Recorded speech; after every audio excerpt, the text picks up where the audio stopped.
Thank you, Mr Speaker. I rise to make some necessarily brief remarks on the Cherry Gardens fire. As you would recall, you and I toured, along with the Minister, some parts of the fire-affected region and got to see the damage and also hear some of the stories regarding that. And I'm reminded of the commentary at the exploration of the 9/11 disaster or terrorism event, where people talked about their first responders running towards danger. And I just wanted to pay tribute to the men and women, both voluntary and professional, who have provided South Australia and our communities with not only their service but their successful service in controlling this fire,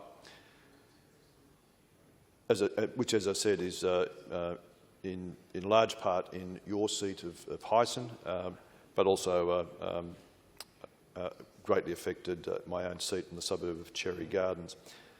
Some fire facts: it was a 43-degree day, and a large number of the fires in question were started at about 4:30 p.m. in the afternoon. Some 2,700 hectares were burned, 2 houses were lost, 19 buildings and 2 vehicles. Of key importance is that there were 60 homes saved, and that's an oft forgotten part of the equation. These people, on our behalf, stepped into harm's way and saved a large number of properties, 60 homes in total. Most of the area had not burned since 1983, the fires then, so that it had an extraordinarily high fuel load. The fire was very quickly big enough that it, as it was explained to us, essentially formed its own weather pattern. So it formed a pyrocumulus cloud, and that in its own right caused enormous issues with firefighting, with winds going in different directions. Some examples of the running to danger are with the Cherry Gardens CFS Brigade, led by Laurie Linggood and his team, with the Hicks Hill Road fire, answering that in about 2 minutes, and being presented with a situation where the flames on both sides of the road, and beyond those flames were local people trapped. They acted quickly. They plunged in and removed those people from danger. We saw a burn-out home up on Mount Bold Road, and it was explained how there were 21 fire appliances strung along a line trying to provide asset protection for that particular home.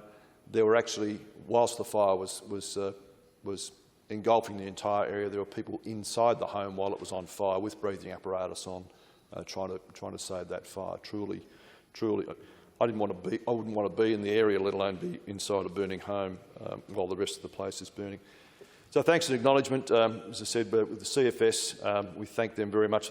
Brigades from all over the state, with about 500 people, 500 CFS staff in total out there. We had aircraft support, bombers who were integral, and in particular, I'd like to acknowledge the Cherry Gardens CFS Airstrip Brigade for their work.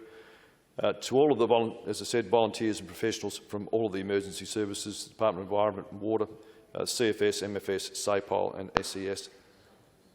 There was substantial, significant, and I think community support as well. Probably one of the better examples was the Hills Horse Evacuate Support Group. They arose out of the Cuddly Creek fires.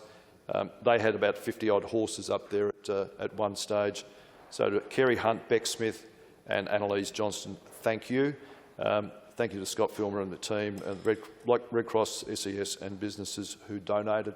And I'm told a farmer from my hometown of Mannum apparently drove up with a load of hay, slept overnight and delivered that for the horses there. Cuddly Creek was instructive and gave rise to a lot of things, and flowing from that was some assistance provided by Dan Cregan and Rebecca Sharkey. Thank you. Thank you also to Minister Tasia for his support.